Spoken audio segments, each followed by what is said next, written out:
Hey, what's up, guys? You're listening to the It Takes a Village podcast. I'm Ashley, your host. This is where the struggles are real, the callings are heavy, the kids are sticky. We come together because it takes a village, and this is your tribe.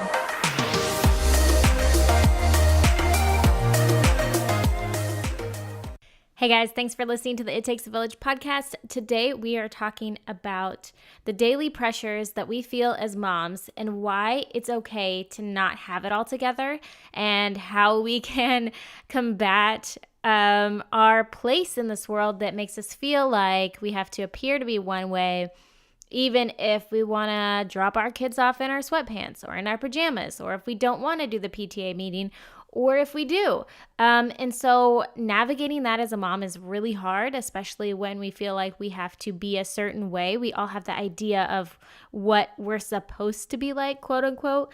And so I'm really excited to have Shannon Thomas on the podcast today. She is a licensed therapist and owner of South Lake Christian Counseling, which is actually nearby to me. And we didn't connect locally. We actually connected through her PR agent. And I'm super excited that just to speak to somebody local and know that she is giving life to women in the area around me. She's also the author of Healing from Hidden Abuse, an amazing book and resource, as well as overcome many hardships and trials, and has hilarious stories to share about examples of how you may not have it all together and you just kind of have to laugh about it, or knowing what is good, what are your options as a mom? Like, how do we get out of situations we don't want to be in, and how do we just rock the way that we want to mom, the way we want to mom it, and not care about what this ideal is. And so I'm really excited for you guys to listen in. I hope that you enjoy it. Let's get to it. Hi, Shannon. I am super excited to have you on the It Takes a Village podcast because you've had one crazy, inspiring journey that I've read about. And so I'm really excited for you to just share your wisdom with us, your knowledge, and, you know, some stories from your life and all these encouraging things that you have to bring to the table for our listeners today. So I'm really excited to have you here. Great. Thank you so much. I've been really looking forward to it, and I love the work that you're doing. Thank you. So before we get started, I always ask my guests to share a little bit about themselves so that the listeners can get to know you if they haven't read your books or heard of you before. Just share a little bit about who you are and maybe a little bit about what life looks like and that sort of thing. Okay, sure. Life looks crazy. Yeah. Today is like the perfect day for me to be on your show because it's just like mom and life and wife life and everything has collided this morning. But I'm dressed and I have my coffee, and so that was like a huge victory. So who am I about myself? I have a private practice, and I have a book that is a bestseller, which is so ironic because when you write a book and you sit at your kitchen table or wherever you write, you're like, nobody's ever going to read this book, and that's totally okay because I still need to write it. And then you put stories in and you put things in like nicknames, and then people start writing it or start reading it, and it's just surprising. So that was kind of I stumbled across reading a book that a lot of people have read in a certain genre. So that's been super exciting, and it has just kind of exploded my life since 2016. But my main love is being a mom and a wife and balancing it all. Because like I said, I do have a private practice of counseling. And so I come from the work that I do from the lens of a counselor and a survivor of trauma. So just a lot of background that comes into the room every day when I'm doing my work. Yeah, but I love that about your story, though. When you guys, if you go to shannonthomas.com and you read her My Story, like little blurb on her site, like you're just all the things that you had to overcome, it's so inspiring. And so that was kind of my first question for you when I read about you and when I've heard your story, which I'm sure that we'll get to and sharing in detail with everybody a little bit about. But what was your trigger point for not letting all these circumstances, like all these things, bring you down? And how were you able to overcome all those pressures that you were feeling? Yeah, I remember being really young and just thinking excuse me, just thinking, this is not my life. This is not the life that I want to create. I think for those of us that grew up in homes that were kind of funky and maybe toxic and maybe all the way to the end of being really abusive, like mine was, and dangerous, there comes a point, even young, that I just didn't identify with the chaos that was going on around me. This was not what I had created. And I think from a young age, I just really tapped into, these are not my problems. These are problems that, other people in my life were bringing to me at a young age. And I think being able to stay really connected with who we are while we're in the middle of chaos, that just helped me a whole bunch. I just knew at some point I was going to escape from that chaos and it wouldn't be what my adult life looked like. How I know that, how I knew that at the time, I think my faith plays a part of it. And I think just knowing that I wanted better than what I was living among. I know that, today and just like back then, it's hard for us to separate everybody else and all the stuff that gets put on us. And we feel like as moms, as women, it's just easy. And like you said, today's a day of, you're all in the mom life. That like things just, even if it's other people's problems or their struggles or whatever they're dealing with, somehow we feel like it ends up on our shoulders and that we have to carry it and that we have to fix it. I just don't know how do we separate those things? How do we acknowledge that it's somebody else's, that it's not ours, that we don't have to do all the things, that we don't have to feel all the pressures that aren't ours to feel? Yeah, I think that, as I said before, I knew it at a young age, but I didn't know it in my early 20s. I really, and growing up in my teens, so it was kind of had this idea, but it got real murky. And I really needed to go through sort of like a 12-step program of codependency. And I remember being really young and, I'm 40-ish, I'm older now, 40 something, but 47. And in my early 20s, I went through a CODA group, like a codependency group. And that was where I really learned how to separate out what were my family issues versus my issues and where do I end and where did they begin on free will. I'm a huge fan of the book Boundaries by Dr. Cloud because I think as moms and as women and wives and other roles that we play, we have to know where we end. And that gets really, really murky, even with our own children. As you know, I have a teenager now and I have one child. So it's a lot easier to be able to differentiate like, okay, I am me and he is him. And where does he start to make his own choices? I think it gets busier when we have a lot of kids or more kids and really being able to have to keep everything going where it's like we need everybody to kind of work together and get along and make this, bus keep going down the road and not have the wheels fall off. Right.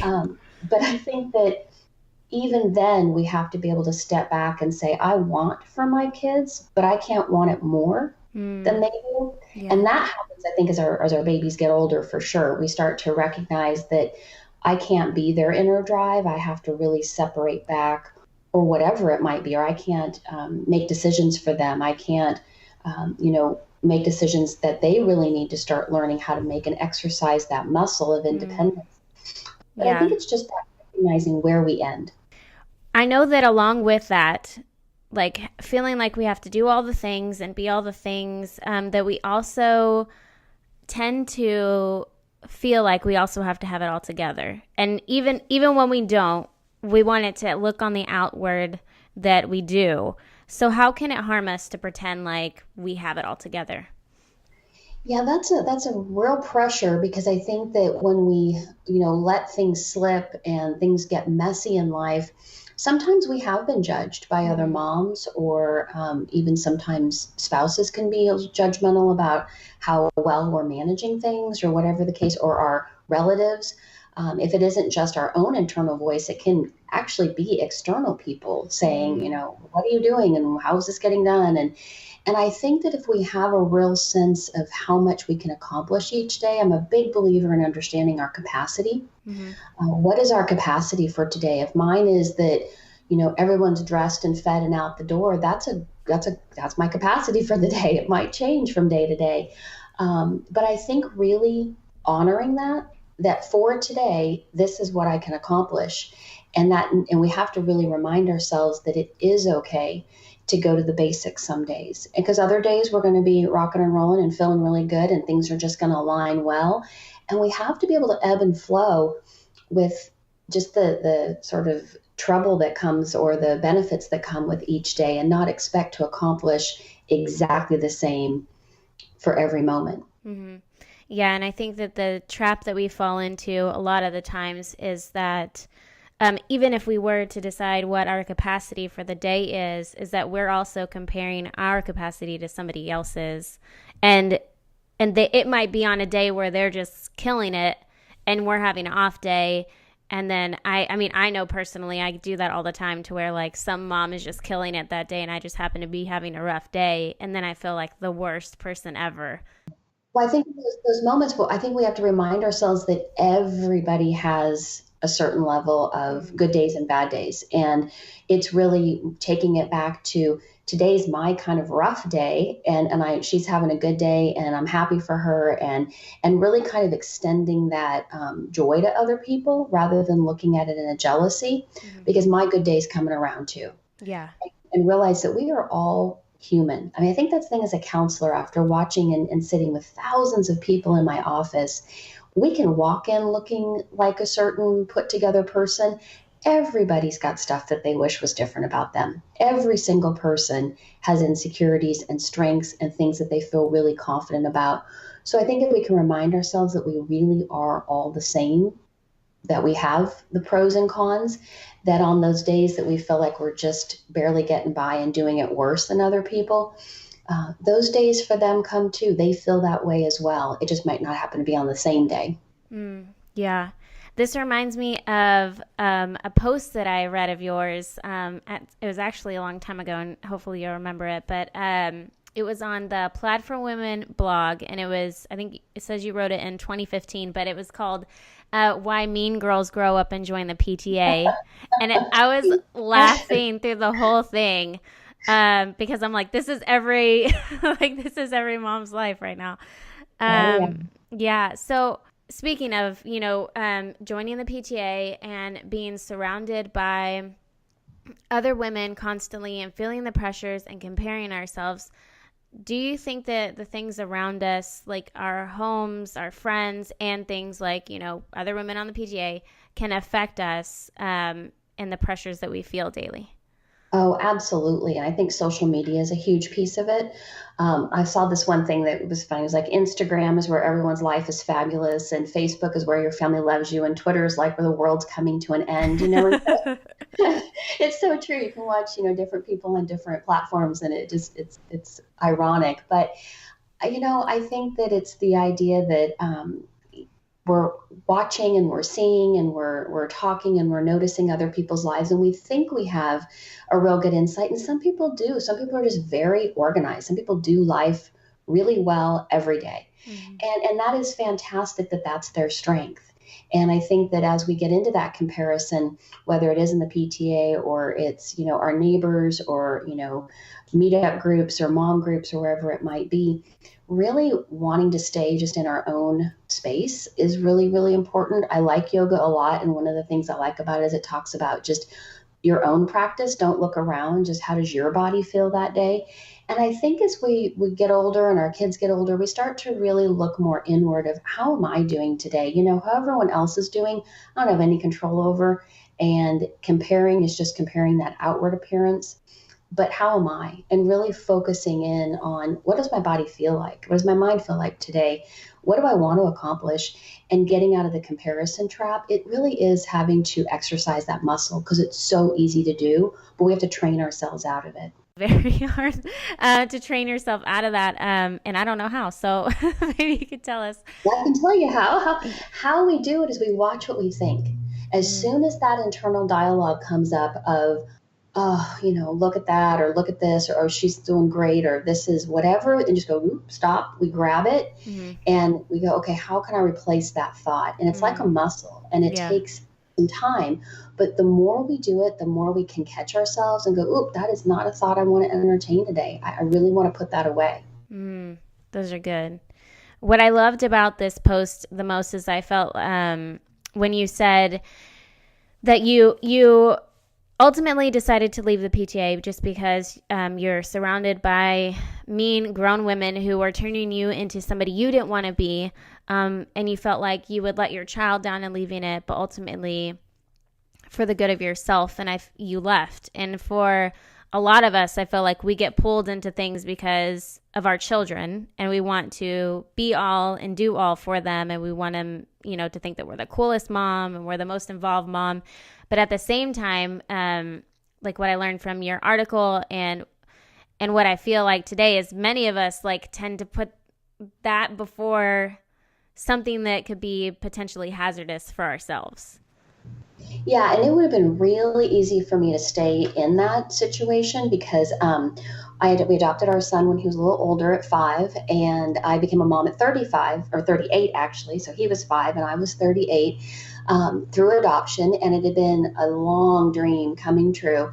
And so of course you want to be like perfect, the perfect mom and at everything. And honestly, it's just not really my personality. I'm kind of an introvert, and I don't really do like the whole like gossiping thing very well. so joining, which is really good, I guess, Yes. But, I just don't do that, political mix and mingle of the PTA very well. And so, but I really wanted to join, and I really wanted to volunteer. And I'm a working mom too. I own a business. And so, talk about feeling like a mom failure, especially in the beginning after the adoption. It was like going in 500 different directions with trying to keep the business managed and, being a good adoptive mom and bonding and all of those great things and the challenges that come. But so joining the PTA, and I would get up and they had to vote for you. So it was one of those really awkward kind of things, but I got it for vice president. So I was super excited.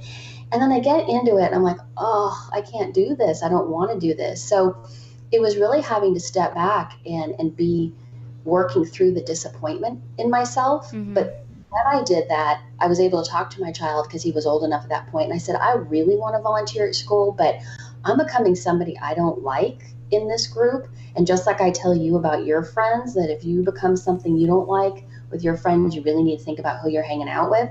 I said, well, here's where I get to do it. And I'm not real happy about it, but it's the right decision. So I was able to really explain it to him that the rubber meets the road of what I'm asking him to do, I'm doing.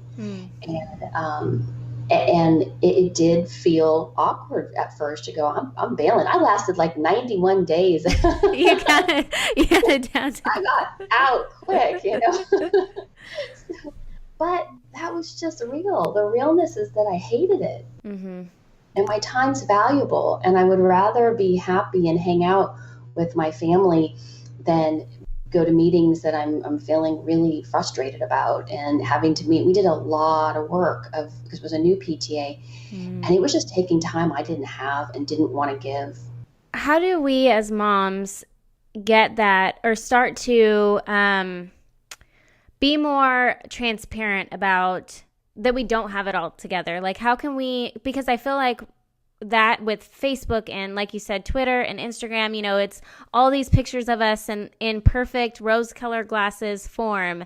How can we start to transition to a place where we're being real with each other, we're being honest with each other, and we don't feel like we have to keep it all together?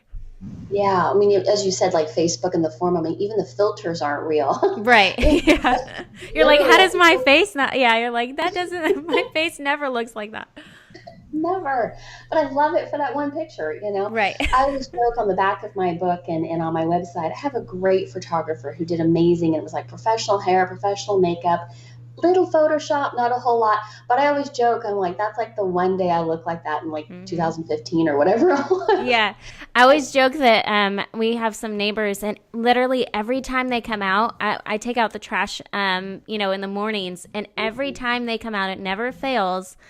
I always look the worst in the morning because it's like 8 a.m. and I'm trying to get the trash out before the trash guys come by, and they come out every time, and I'm like, but they never see me when I actually like go out for a date night with my husband, and it's like always every time, and I'm like, I tell my husband, I'm like, I'm determined that one of these days I'm going to get up and get ready early, so when they see me, I look like a different Right, person. like a person. I know. That's my coffee drive-through place on my day off. They literally probably think all I wear is like exercise clothes and my hair back, which would be fine if that was what I did, you know. Right. But going back to social media, I think that what we have to recognize, and even like your neighbors, the ones that come out, and if they're put together in the morning, I promise you that the time they spent getting put together did not get spent doing other things. We all only have so much time. So if I'm spending time, curling my hair or doing whatever might be working, I've got a sink full of dishes. I promise you, because I cannot be in two places at once. Right. Even though that plumbing thing's kind of creepy, I would like it just because it would be great to have, me in the kitchen doing something else while me's off, doing something that I'm actually doing for the day.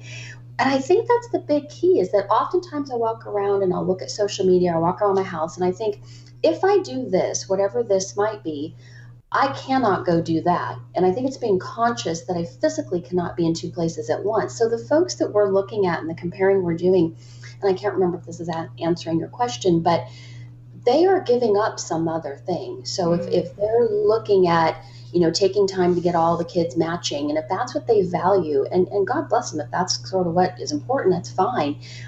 But they're not doing other things, or what they're not doing is sleeping. So if their house is super clean and their kids are all, perfect looking, and everyone's, just out the door with, ease, so to speak, they're not sleeping, or they're not exercising, or they're not doing something, because you study successful folks and they'll be really honest that you can only do like 3 things really well. Yeah. Well, there's a bunch of other stuff that's not getting done. That's a really good perspective. Also, I wanted to ask you, you see a lot of women in your practice, a lot.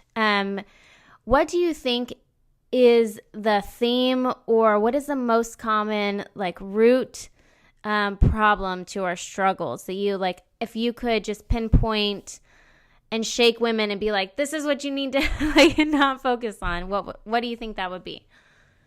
That's a great question. I do see a lot of women, and half my practice is men as well. And so and I specialize in recovery from abuse. So I work with a lot of different topics, but that's what I'm most known for. And that's what folks, find me typically online and other things, is recovery from abuse, of all kinds of different abuses, but specifically like psychological and emotional, the kind we don't see very well. Yeah.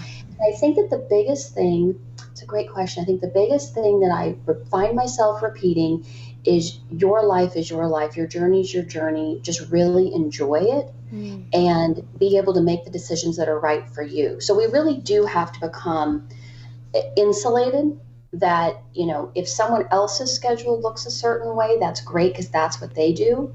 But I do me. And I'm a huge believer in, we do what we do, and we stay in our lane, and we don't look around. Like, I never look at any other local businesses' websites, or any sort of what would be considered, I'm saying this in air quotes, competition or whatever. Right. I never spend the time doing it, because they're doing them.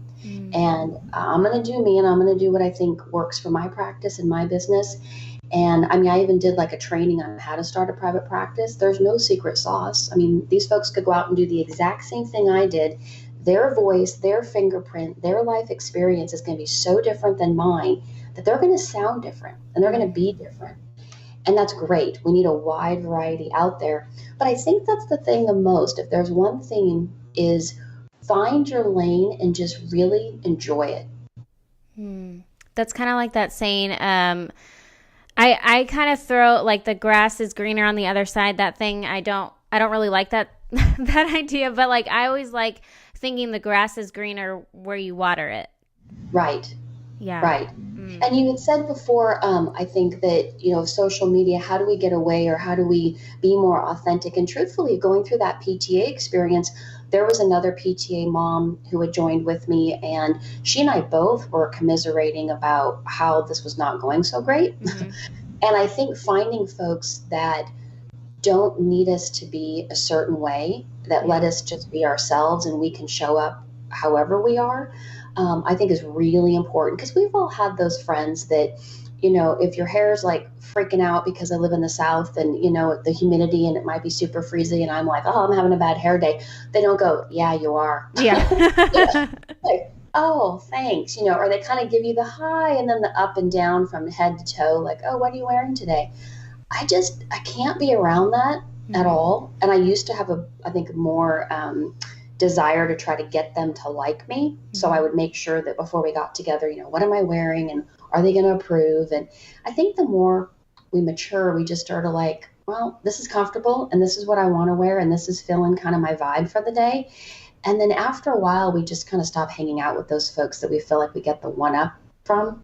I think that's true. And everybody tells me like, I'm actually turning 30 soon, and so everybody tells me like once you turn 30, that's when it all just gets amazing, and you don't care about what anybody thinks and so I'm really excited to see. I mean, I'm already there, but I'm like if I can get more so there, then I'm super excited for that. But so I want to talk a little bit about your background because I feel like, if you don't mind, Sure. because I feel like a lot of the things that you've been through. And a lot of the things that you've overcome, when, like you said, as we're talking about transparency, I feel like, and I'm sure you know, that just sharing our stories with each other help encourage each other and inspire each other, because we all have paths and journeys that we've come from. And so I think that it is super inspiring that it said that you had dropped out of school, but that you had gotten your master's degree at 34. How did you decide to kind of navigate that? And because I know there's a lot of moms that, they stop because out of high school, either they dropped out or they graduated from high school and then they had kids and they just felt like they kind of lost themselves in the hustle of everything. And then, it's like, oh, I'm too old to do, or I can't. And so how did you go about doing that? Yeah, you bet. I always say, I still do not have a high school diploma and I still do not have a GED, but I have a master's degree and I'm a clinical social worker and a supervisor. And so there's all this counterbalance to my adult life versus sort of what my childhood and teen years and young adult life was like. And I don't plan, someone asked me, do you ever plan to go get your GED just for the heck of it? I was like, no, we're going to cement just how miserable and how awful everything was back then, just right there, because it's a snapshot. And so what happened for me was that I did leave high school. I think at one point I looked at my transcripts, and of like the 250 units you need for graduation, I had like 50. So essentially when I left, I basically had an 8th grade education and maybe like 50 sort of PE units in high school, and a couple other classes I could get by with like a D. And the reason that things were so hard is my mom was dual diagnosis, mentally ill and drug addicted, and my dad had been violently killed when I was 11. So real high trauma, where my life up until the time I was 11 was very smooth, really good. And then in that 11 year, things just really started to go downhill in a lot of different ways. And I was surviving. So, I think that also helps with the comparison, is that when you've been really down and out and things are rough, we can compare, but sometimes we're also just incredibly grateful for everything that gets better. Yeah. So I think just staying in that gratitude over the years has really been helpful to kind of fight the comparison. But I got to be about 24, I guess it was 25, and I knew that I was capable of going to school. It just, life circumstances had not made it easy. Yeah. And it was a junior college in California where we were living, and I'm super grateful for the California system, because there you did not have to have a GED and you didn't have to have a high school diploma if you were over 18. And so I just went in scared to death and took a test, and they placed me in certain classes. And I took one women's studies class, and because of still chaos going on in my life because of my mom and her choices, had to drop the class. So I came back again like another semester and took the class again and got a little bit farther along. And I think for me, the big way to get through things is the compound effect. I do a little bit over and over and over again. So if it was one class, it took me years to be done. And that was okay, because at least I was moving forward. And then after a while, I started to get my momentum. Life circumstances changed where I was no longer being so poisoned by my mom's choices. And I had freedom to make my own decisions, even as an adult. And it just caught momentum. And all of a sudden I was done with my AA and went to get my bachelor's, and then was done with that. And I really do believe in that slow, steady progress. It takes a while to get a train to move. It's okay that it takes a while to get momentum, but boy, it actually happens. Yeah. What what do you think holds people back the most? Or how did you, when all these adversities are coming out at you, and I know it's easy for many of us, like if, we have one thing hold us back and we're like, okay, we'll try again. But then when it continuously happens, like, it's just like one thing after another, and we feel like, man, I'm really trying to get here, but I just can't get past step one. Like, Right. it's so easy for us to give up. So what was the fuel that you used, or what is a tool or something that women can use when they feel like they want to go in one direction, but everything and anything is in their way to keep them from going in that direction? Yeah, that's a great question. I'm a believer also in going where doors are open. So I think that there's an opportunity that we do have to push and we have to push and we have to push. But then we also need to step back and say, okay, what does have vibrancy? What is working even a little bit? If going and trying to get a degree and a full degree, there's just no way that that can happen. Well, how do I do a version of that? I'm a huge believer in the idea that it doesn't have to be black and white thinking. It doesn't have to be all the way to a PhD level or whatever the case would be, or it doesn't have to be a certain number of dollars in the bank. But if I can do a little bit better, just even, a certificate program or something that, or putting, $5 away a month or anything that we can do, I think that there's power in moving in a certain direction, even if it's really, really small steps. I always use the picture of the yardstick. We're not going to go from 1 inch to 12 inches. We're on those little tiny black lines of change. And I have people put, a yardstick picture on their phone to remind them. We just do whatever we need to do visually to stay connected. But I also am a believer in what does work. If I'm not in school, but I'm in a job where I have favor, that's something that's working. And how do I build on that? Yeah. So I think sometimes we can get looped into being, it needs to be a certain way. But if a door is cemented shut, maybe there's a reason. That's true. Are you a very patient person? No. Because I'm thinking of this yardstick thing, and I would be your patient or client who would be like, no, I'm just gonna break the yardstick because I don't want. The problem with breaking the yardstick is that it never then happens. So when we start to, because in my lifetime I've also lost like 120 pounds. Like I truly feel like a completely different person from my 20s, both physically, emotionally, everything. If we start to move and can find power in a little bit of change, all of a sudden we get excited and then it becomes bigger change. The biggest hindrance I see is people just don't get started because they want to go from 0 to 100. And it just never happens like that, ever. And I think that is another thing that speaks about your story is that, just like you had said, you feel like a whole completely different person. And I think that is like a mind block that we have, is that once we get past a certain age, our 20s, I feel like, then we think that we no longer have time to change. Like we think that our chance is up and everything that we've done is set in stone and this is how it is and that's it. Yeah, that's a sad thought to me. I mean, I think that, and I agree with you that so many of us think that, and I know I did for a real long time, but where I was going to get stuck was unacceptable to me.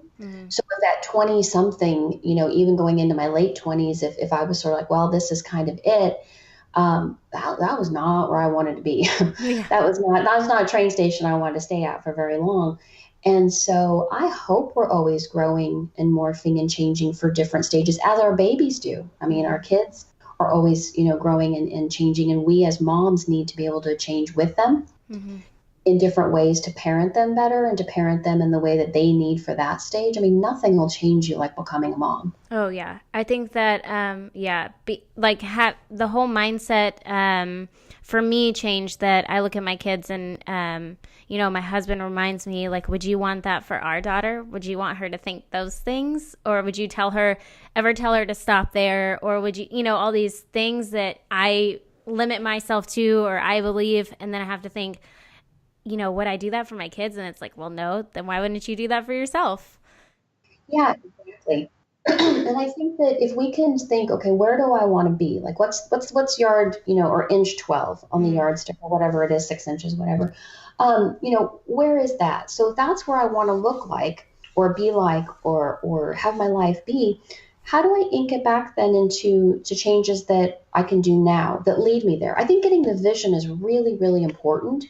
we're not just going to kind of start off in those little black lines, don't know where we're going. We know what the end result is, but we have to be aware that to get there, we have to take the step every day. And I think that that's what helped me. You asked about what helped me get back to school, is I really wanted to be a lawyer. So my undergraduate degree is pre-law, actually.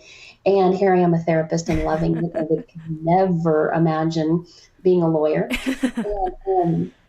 And so I think I had that as a carrot dangling out there, that I really wanted to do public interest law. Well, what I really wanted to do was do social work, but I just didn't know it yet. But the carrot of wanting to achieve a certain thing or have life go a certain way definitely was a motivator. And it was a motivator on those hard days. So I encourage everybody to really think ahead, think way down the line. What do I want my home life? What do I want my parenting? What do I want my personhood? What do I want it to be like?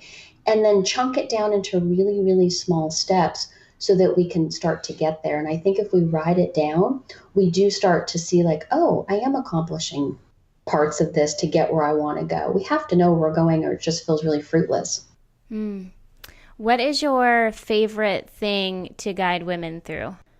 I think the self-doubt or not being able to dream big enough. Not that dreams have to be like grandiose for any other person. I think having everything running in a certain way is a great dream to have, having a life that's organized. But I think hearing what clients' dreams are and what they want for themselves, in just what life at each age and stage might look like, and then helping them get there. I think that's really exciting. I use a balanced life model where we look at, like 7-8 different areas in a life.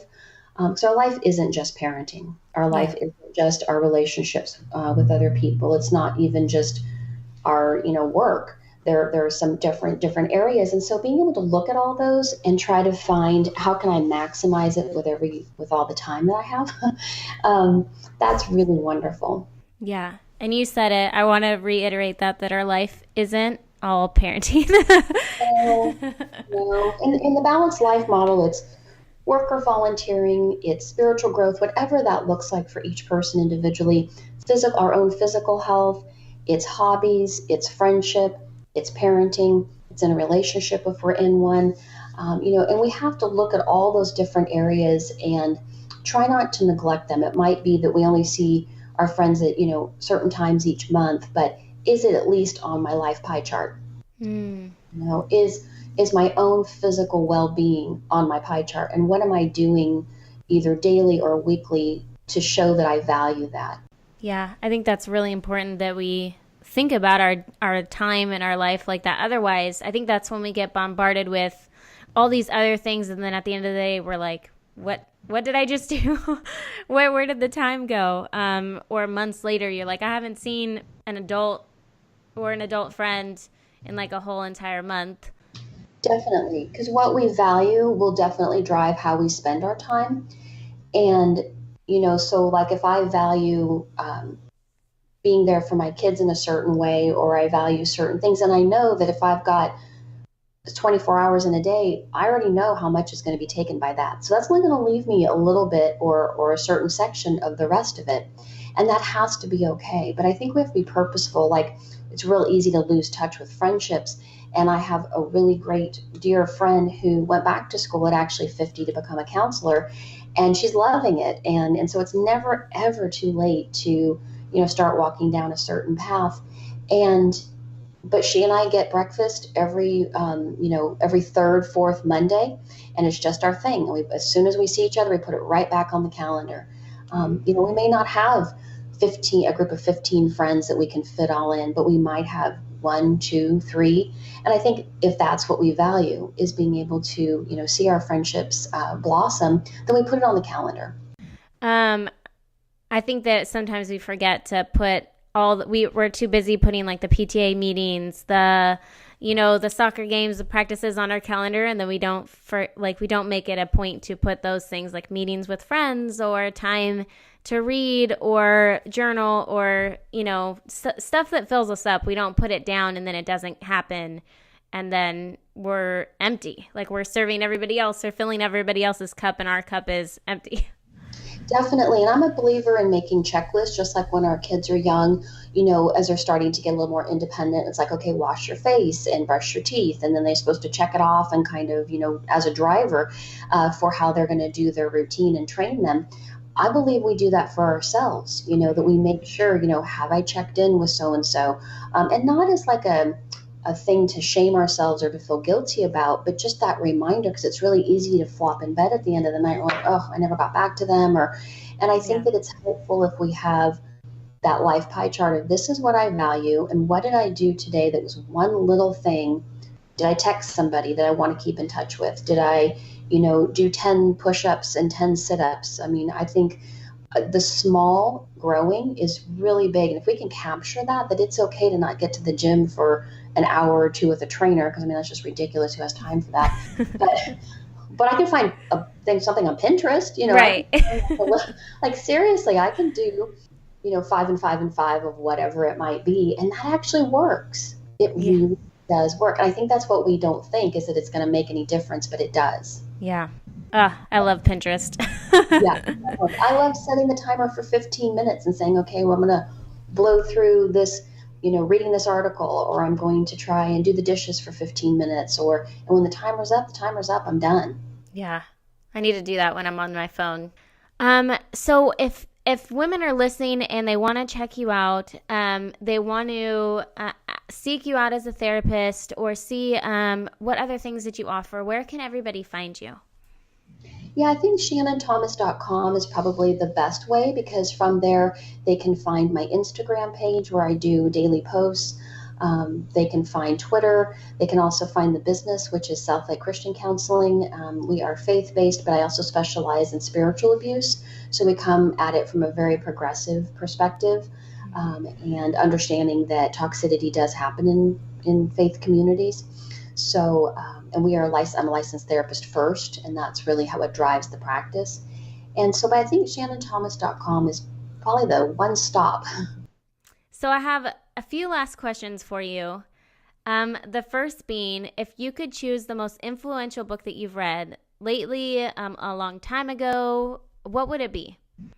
Yes, thinking about that question. And for me, I picked up the book out of a garage sale box. The book was Toxic Parents by Dr. Susan Forward. That was life-changing for me. At that point in my life, I didn't realize I had a toxic parent, and not knowing is really dangerous. And so, because then as we become parents, I had some things I really had to consciously not bring into my own parenting that just came to me like second nature, that weren't real healthy. Yeah. And so, but way long time ago, I was at a garage sale and I looked at this book and it said Toxic Parents. I was like, I think that might apply to my life. I don't know.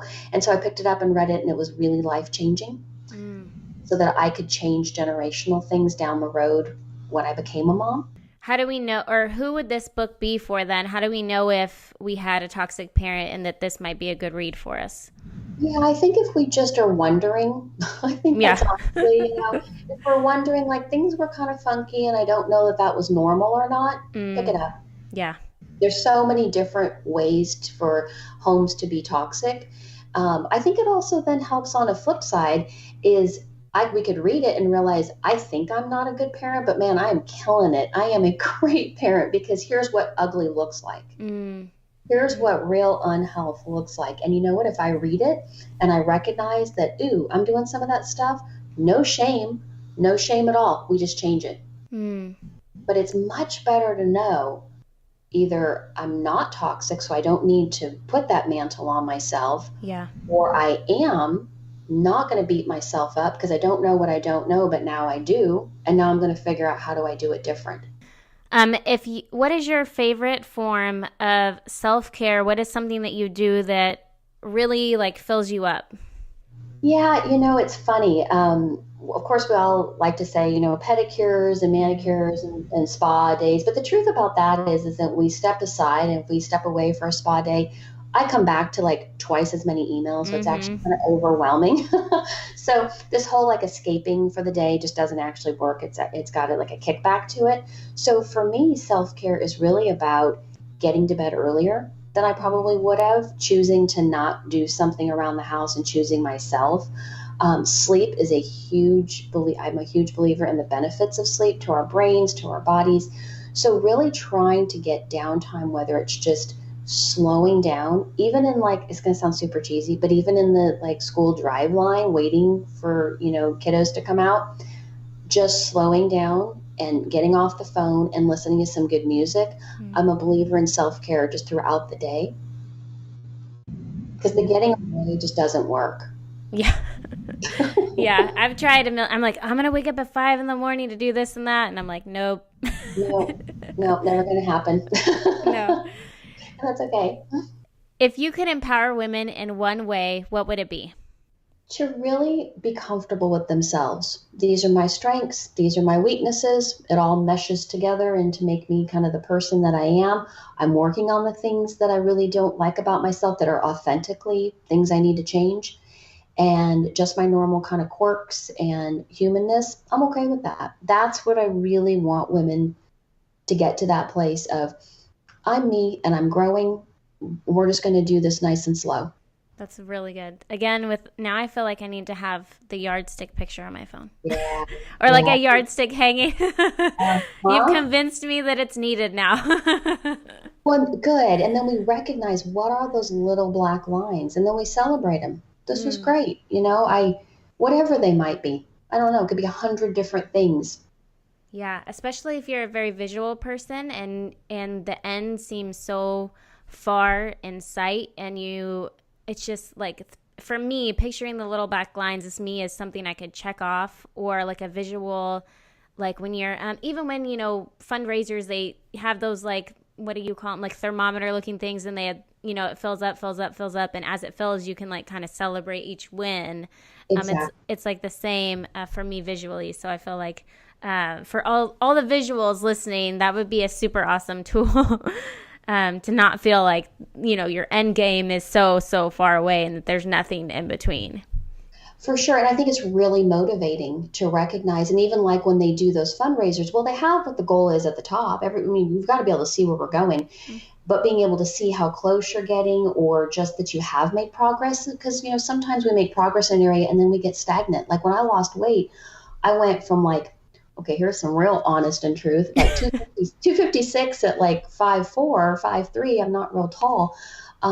256 pounds, I dropped to 200, and I stayed there for years. That just was sort of how it was for me. Yeah. And then I got to like 170 and stayed there for years. And then got down to 150 and then down, to where I am now. And I think that those thresholds of just stopping and saying, it's not that I'm not continuing to grow, but I'm breathing. Like I need a break. Yeah. I need to pause here, people, and that is great. It's great, because what the yardstick helps us do is that I've made progress. I'm just going to sit here for just a little bit and breathe, but I've made progress. Yeah. Oh, I think that's so good, especially with today telling us that it's all about the hustle, and that you have to go, to acknowledge that like you can go, but like you can also give yourself grace and give yourself a break, because you freaking need it. Like a hike, just because you sit down and get some water and look at the view doesn't mean you haven't just hiked for an hour. That doesn't take, the sitting down doesn't take away the hour hike. You just sit for a minute. Like I just moved my offices after 5.5 years. We were really lucky to move into a larger facility. And I just knew, and I think this is the thing ahead of time, we have to tell ourselves, I am going to be worn down like a sucked out juice box at the end of this. Like I know that. Yeah. It's going to be rough. So I think if we know going into things, like I'm going into a season where it's going to be busy, or doing this task is going to be hard, so that when it is hard, we're not like, oh my gosh, why is this so hard? Well, I told myself it was going to be hard. And now I get to just pause for a minute and reflect like, ooh, I made it over that hump. And so now I get to take a breather and then get going again. Well, I just want to thank you so much for hanging out with me, taking the time to chat, and giving all the listeners some good, I feel like, inspiration and things that we needed to hear, things that we needed to hear somebody tell us. Because sometimes I feel like it's, even if we know it, we just need somebody to tell us. Because we don't listen to ourselves. No, it's all, and I'm the therapist, and I'm at home going like, yeah, that was not a good mom moment. So you feel even worse. You're like, I even know better, and that wasn't a good mom moment. But it's okay. And then we just go, well, all right, I'm going to have to do better.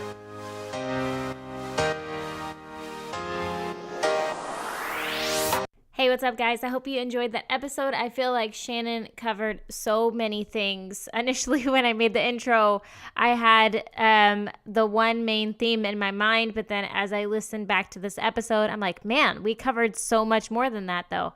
So I hope that you got a lot of nuggets to oh my gosh, did I just say nuggets like you guys are at McDonald's or something? I hope you got some really good takeaways.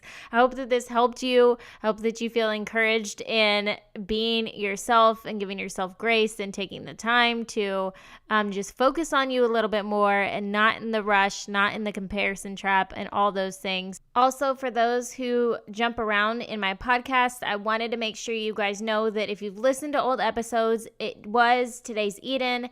Yes, you're right. You're not going crazy.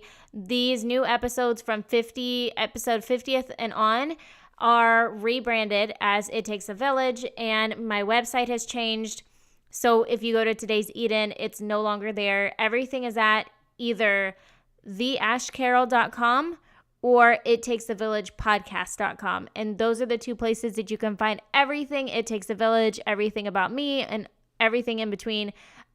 We are no longer Today's Eden at all. So if you hop around listening, you might be confused. You might be wondering, why am I saying It Takes a Village now when yesterday you were listening to an episode and I said Today's Eden? So I just wanted to make sure that I made that clear for those of you who hop around, because I know that that's how I podcast listen sometimes too. And I hope you guys have an awesome day, an awesome week, and maybe take a nap today. All right, guys, talk to you later.